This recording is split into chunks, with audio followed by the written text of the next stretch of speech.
بسم اللہ الرحمن الرحیم۔ آپ کی ہجرت حضرت عمر فاروق اعظم رضی اللہ تعالیٰ عنہ کی ہجرت بھی بے مثال ہے۔ حضرت علی علیہ السلام فرماتے ہیں کہ حضرت عمر رضی اللہ تعالیٰ عنہ کے علاوہ ہم کسی ایسے شخص کو نہیں جانتے جس نے علانیہ ہجرت کی ہو۔ جب حضرت عمر رضی اللہ تعالیٰ عنہ ہجرت کی نیت سے نکلے تو آپ نے اپنی تلوار گلے میں لٹکائی اور کمان کاندھے پر اور ترکش سے تیر نکال کر ہاتھ میں لے لیا۔ پھر بیت اللہ شریف کے پاس حاضر ہوئے۔ وہاں بہت سے اشراف سردار قریش بیٹھے ہوئے تھے۔ آپ نے اطمینان سے کعبہ شریف کا طواف کیا، پھر بہت اطمینان سے مقام ابراہیم کے پاس 2 رکعت نماز پڑھی۔ پھر اشراف قریش کی جماعت کے پاس آ کر ایک شخص سے الگ الگ فرمایا، ساحت الوجوہ، اور تمہارا ناش ہو جائے۔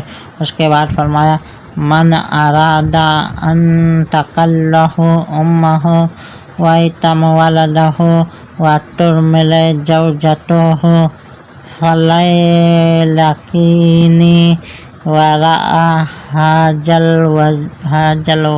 وادی، یعنی جو شخص کی اپنی ماں کو بے اولاد، اپنے بچوں کو یتیم اور اپنی بیوی کو بیوہ بنانے کا ارادہ رکھتا ہو تو وہ اس وادی کے اس طرف آ کر میرا مقابلہ کر لے۔ آپ کے اس طرح لڑکانے کے باوجود ان اشراف قریش میں سے کسی مائی کے لال کی ہمت نہ ہوئی کہ وہ آپ کا پیچھا کرتا۔ تاریخ الخلفاء 79۔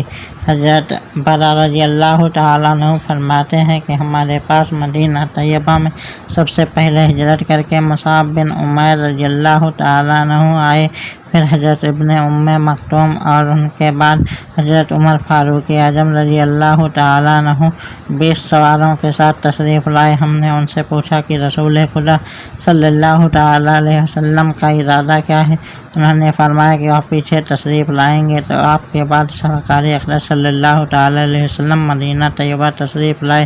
حضور کے ساتھ حضرت ابوبکر رضی اللہ تعالیٰ عنہ بھی تھے۔ تاریخ الخلفاء امام نبوی رحمۃ اللہ تعالیٰ علیہ فرماتے ہیں کہ حضرت عمر فاروق اعظم رضی اللہ تعالیٰ عنہ نبی کریم صلی اللہ تعالیٰ علیہ وسلم کے ساتھ تمام غزوات میں شریک رہے، اور آپ وہ بہادر ہیں کہ غزوہ احد میں جب کہ جنگ کا نقشہ بدل گیا اور مسلمانوں میں افراتفری پیدا ہو گئی تو اس حالت میں آپ ثابت قدم رہے۔ تاریخ الخلفاء